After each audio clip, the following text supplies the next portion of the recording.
Y este viernes concluye la jornada notarial en la Ciudad de México. Más de 40,000 capitalinos han aprovechado los descuentos. Hacer un testamento no es sinónimo de muerte, sino de prevención. Pero aún así, 2 de cada 3 capitalinos no han hecho este trámite. ¿Ya hizo usted su testamento? No, señor, ¿Por qué? porque no, más bien por desidia.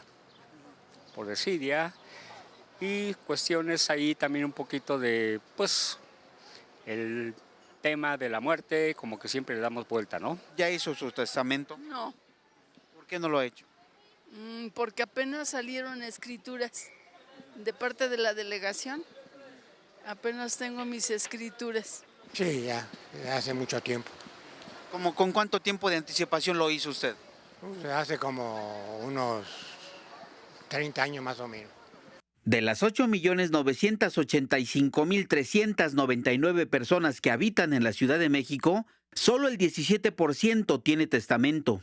Y seguramente usted se preguntarán, ¿qué se necesita para tramitarlo?